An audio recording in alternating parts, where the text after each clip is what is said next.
But unfortunately, most of us, we think that the president should be here, should be in education, should be in fisheries, should be everywhere at the same time to inspect.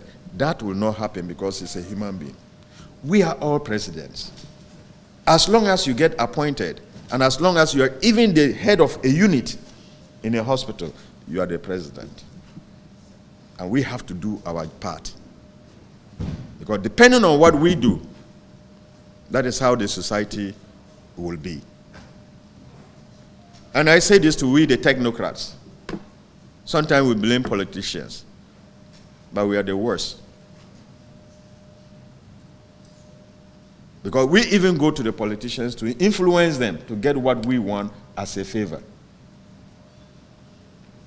Maybe you've not met a true talker like me, so I'm so sorry if I had sentiment, but you cannot bring people together, want a change, and tell them the same story.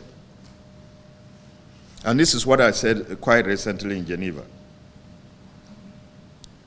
That Commonwealth will get to meet, and I'm repeating it for here as well. And then we're talking about unlocking the strength of an individual in determining his own health. Then it's my first time, so I said, last year, what did you decide? So we also had speeches like this. I said, the previous year, they said we had speeches like this. I said, so you took your country's money, sit in flight to come and read a speech. The next day, the same thing. The following year, the same. And so the next one. No. I want to propose something. Let's develop KPIs, key performance indicators, across West Africa. Next year, when we come here, we are going to see which country achieved and which country didn't achieve and why. And you'll be ashamed if you don't achieve them. Before you give a long speech, just tell us, this that we developed, 1, 2, 3, which ones did you achieve? And what are the bottlenecks? That way we will advance. That is how nations develop.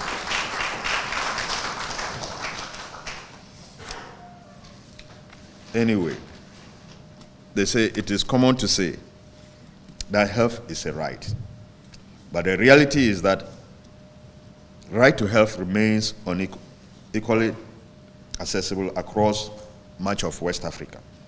Not because we lack the knowledge or commitment, but because we have not done enough to dismantle the hidden systemic barriers that corruption embeds in our healthcare system.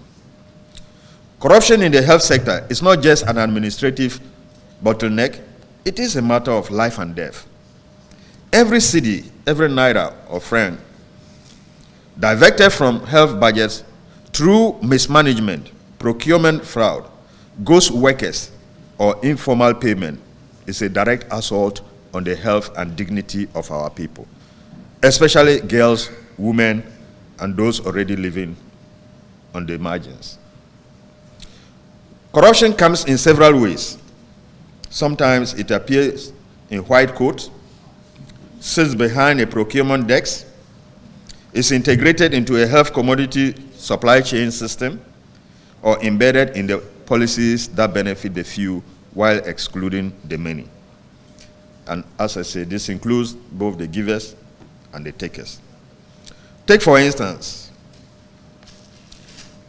the reported diversion of free medical supplies into private pharmacies and clinics, collection of bribes to influence the posting of healthcare workers. Every day I get a call. Can you transfer this person to Accra? Can you transfer this person to Accra? Then the places that are marginalized, they keep getting less and less, or no doctor or no nurse.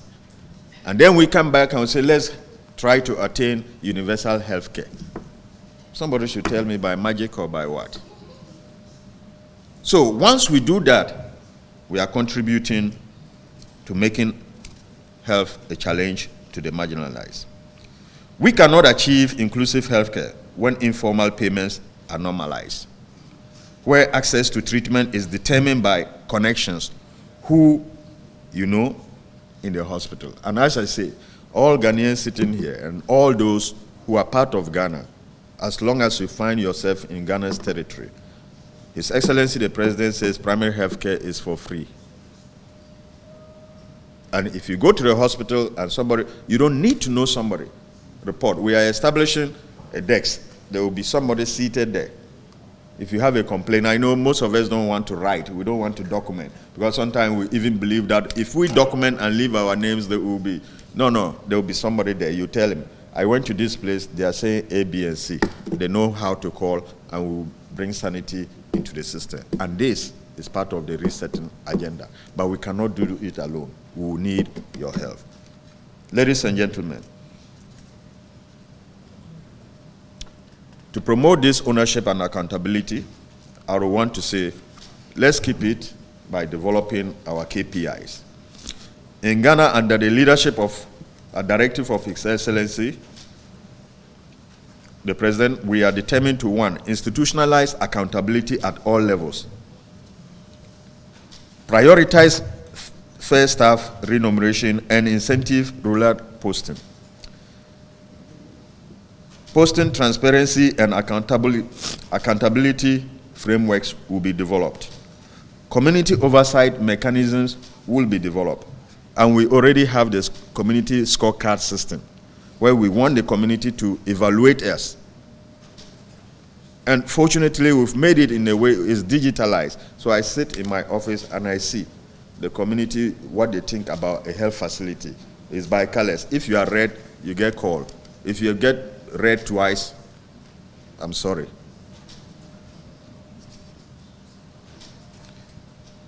We'll look at the gender-sensitive issues. And let me conclude by saying that corruption is not just about stealing money. It is about stealing futures.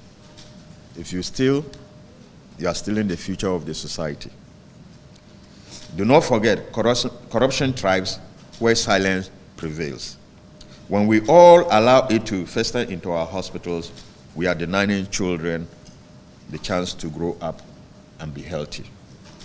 We are denying a girl the chance to survive pregnancy. And we are denying entire communities the right to hope. Together, let us commit to building healthy systems anchored in integrity, guided by inclusion and driven by understandable belief within our West Africa sub-region. Whatever happens in Ghana, sorry, I just came back from a trip, so change in temperature and, whatever happens in Ghana, we call it the neighborhood effect. If you all look at it, when there is a coup d'etat in one West African country, then the next one too is planning, then that's neighborhood effect. But why when we have one good thing in one country, we can't copy that good thing and paste it correctly? This is the time we have to change our mindset and look at it from neighborhood effect. And all the policies that exist, we have seen them all the time, we have reviewed them all the time, but this time, let's have a little change. And that change is called implementation and evaluation of the policies. And those who don't implement, let's feel free, let's not protect them. Because of them, we are where we are. With least of such people, Africa will no more be a dark continent. Thank you, everybody, and God bless you. I think she's been stalking me. Because everywhere I go to publicly, she's there. It was a public place. Mr. Chairman, should I disclose how I know you? Distinguished guests, ladies and gentlemen, good morning. Good morning. Professor Davis, my situation is the exact opposite of yours. I was invited as a special guest just to sit and observe. And I have been ambushed to say something. I wish I had your speech.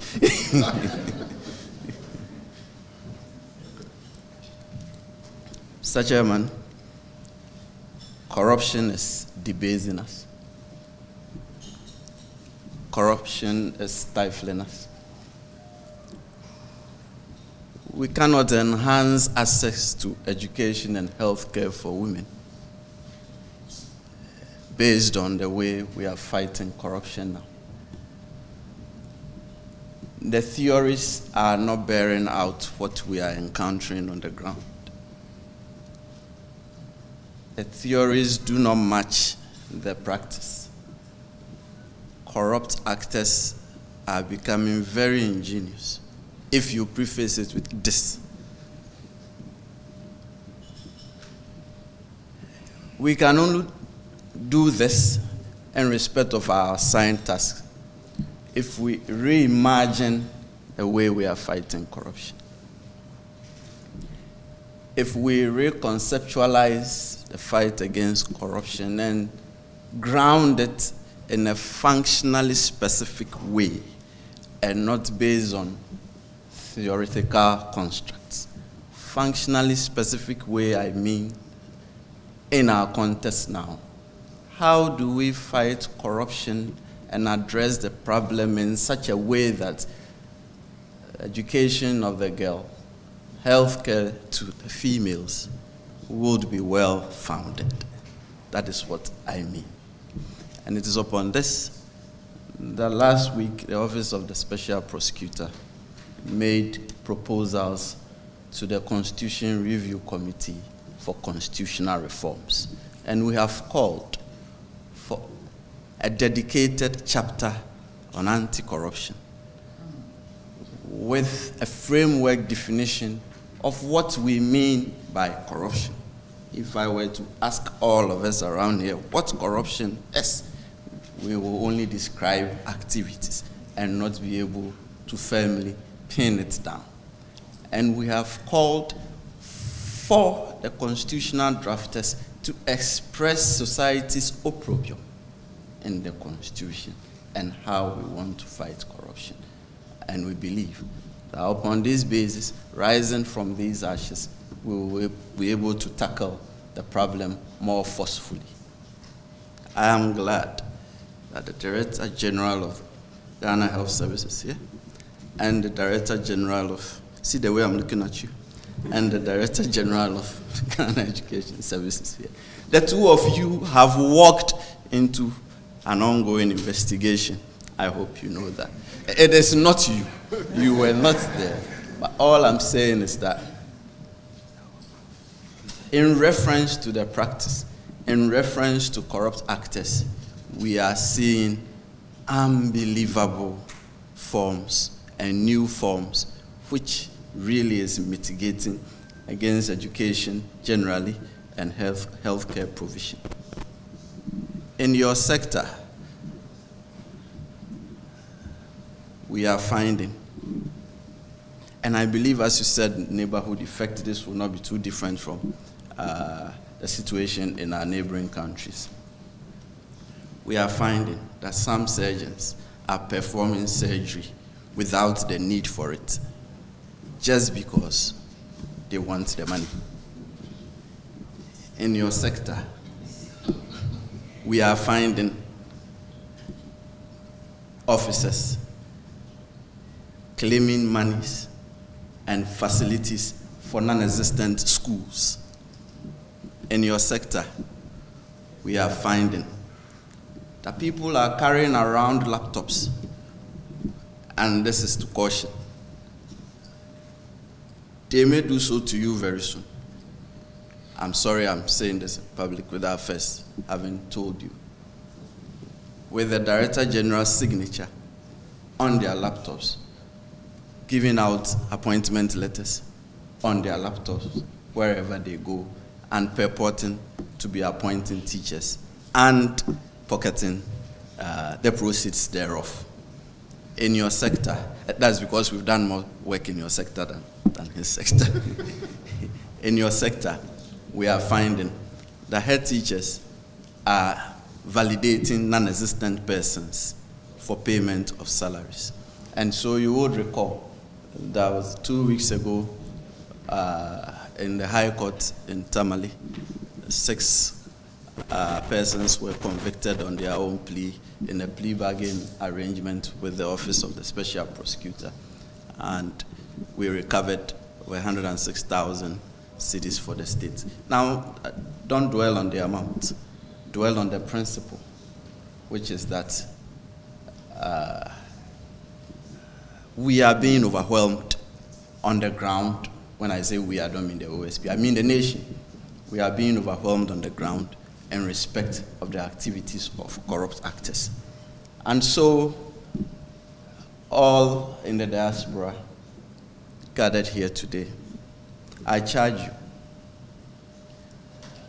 just as I began, let us reimagine the way we fight against corruption. Let us reconceptualize the way we are doing things. Let us forget for a moment what the white man tells us works. They are not working. And there's a reason why. They do not apply in our context. What is culturally acceptable and what is corruption? What is culturally unacceptable and what is corruption do not occur in their countries. And so their constructs do not match us. Let us fashion things for ourselves. Let us change the nature of the conversation. Let us own our own processes. And let us fashion things to fit our situation. It is only upon this that we'll be able. Oh, I thought it was up there. Yeah, it is up there. To transform healthcare and educational access for women through inclusive policies and practices. Thank you all.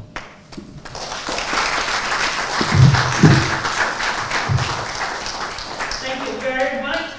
Thank you very much. I would also like to stand in the existing protocols that have been made, and then also say that a lot of the things I want to say have already been. Yes, but then I have to say something, I guess. But so, right. So I'm supposed to be speaking on breaking the barriers and transforming healthcare and education access for women through inclusive policies and practices. Now, in gender, when we want to talk about transformation, it is about policies that go just beyond addressing gender gaps and barriers. It looks at the things that undergird gender inequalities in the first place. So gender roles, relations that promote gender inequity.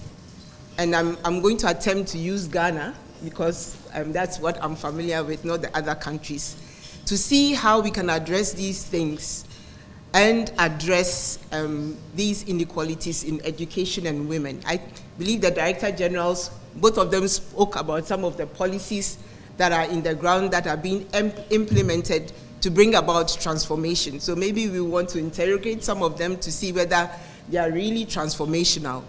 And these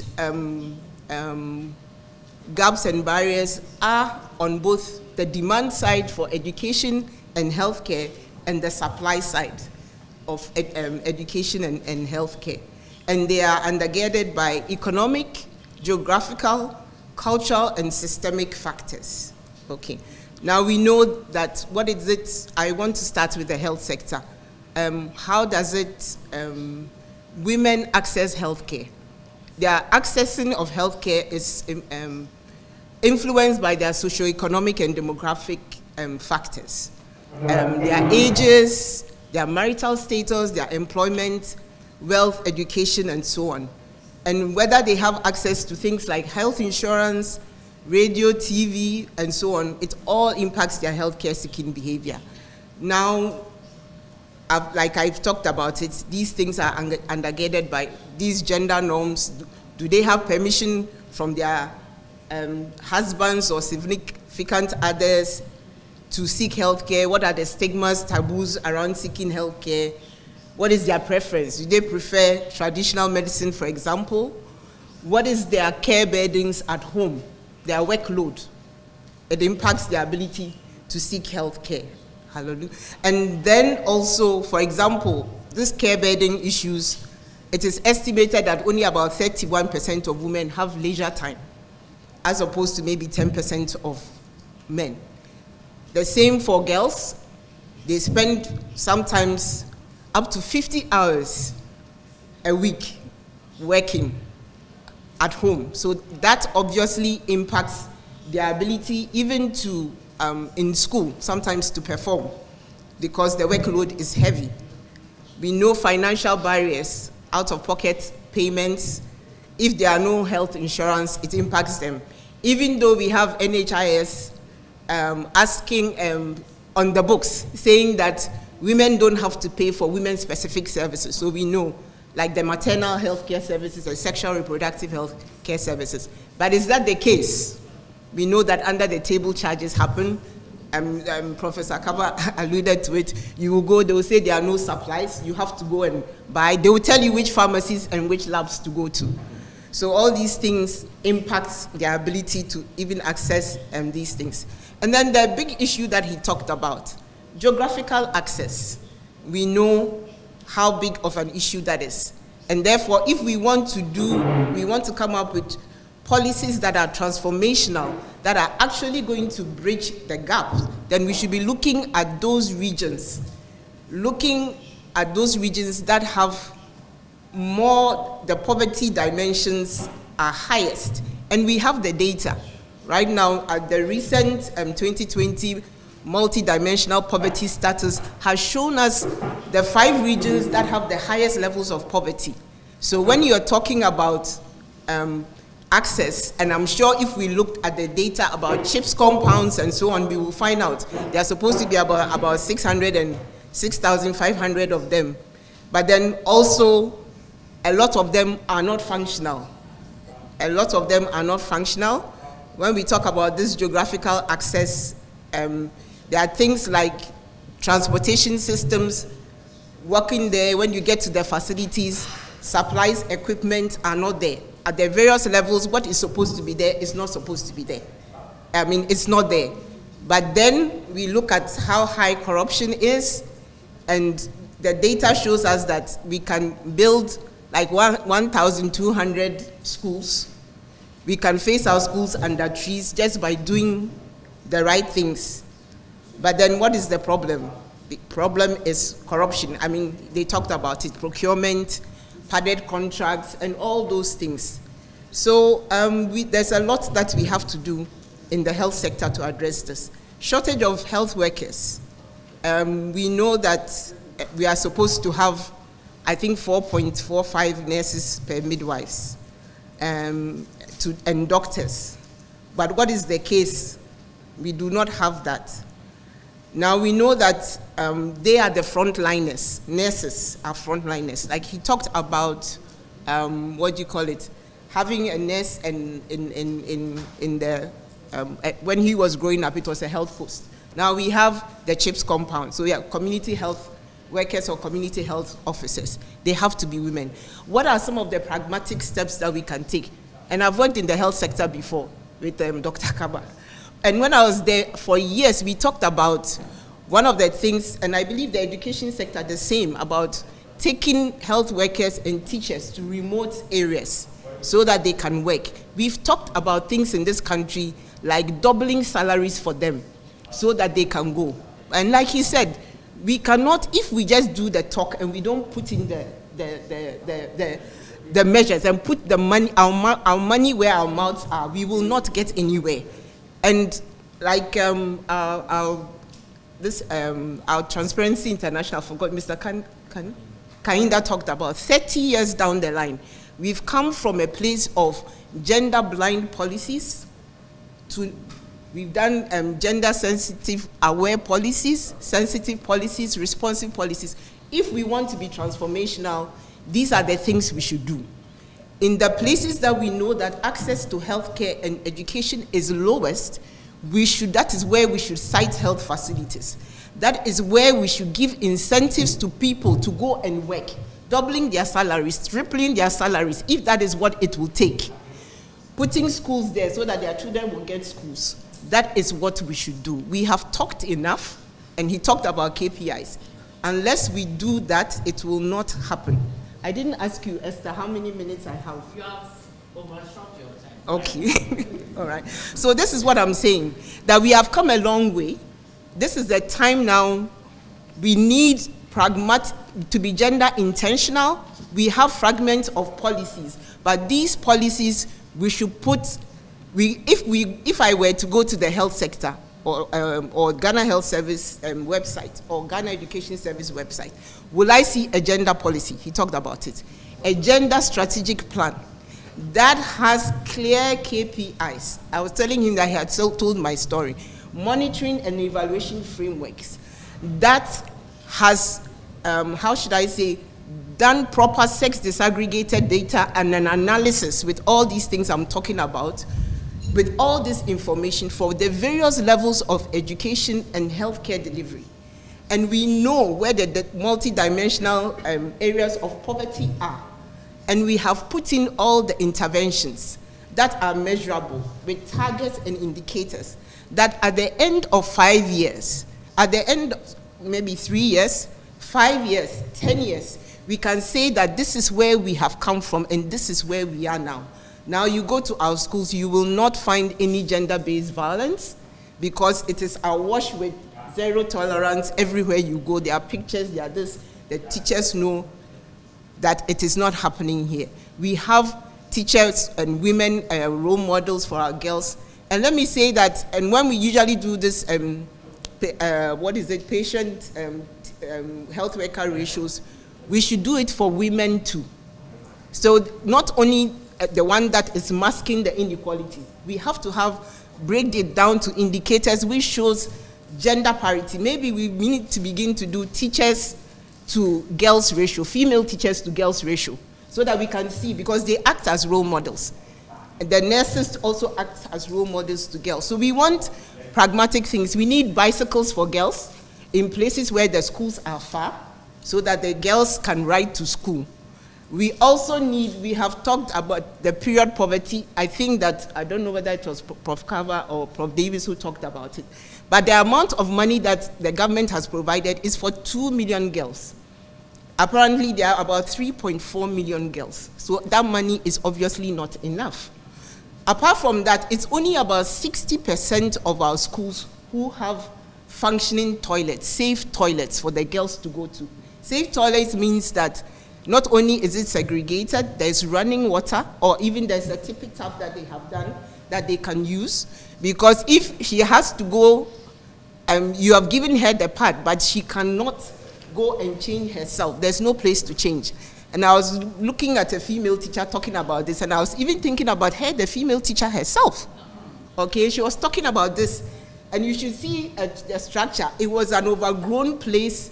That toilet had never been completed. So you cannot expect that girls would transit in school and perform without having safe toilets with running water. And we should look for the 40% of the schools that do not have, and construct those facilities with water and everything so that the girls can go to school, because some of them can miss up to between 30 to 50 days of school a year, and that will impact their performance in schools. I remember working for Canada, and we built toilets for schools, and we put in disability access and so on. After we did a baseline, and after a while, there's not only did the school attendance for the girls improve, but their performance also improved. So you see how this really impacts them. There are policies like, when I was in the Ministry of Health, we were the first people, we came up with that policies that breastfeeding, okay, exclusive breastfeeding. But sadly, our ministry did not want to provide even a small office, a padded room for mothers to bring their children to breastfeed on demand. It is happening in the Ghana Education Service. How do women come and then work and be effective with this kind of, the policies are good on paper, but as Professor Jojichi Kata put it, one of our leading gender people, she said policy evaporation. Okay, it is just good on paper, but in practice, it's a different story. So maybe these are some of the things I want to say, and just round up. I could have said more, but I will just leave it here. Thank you very much.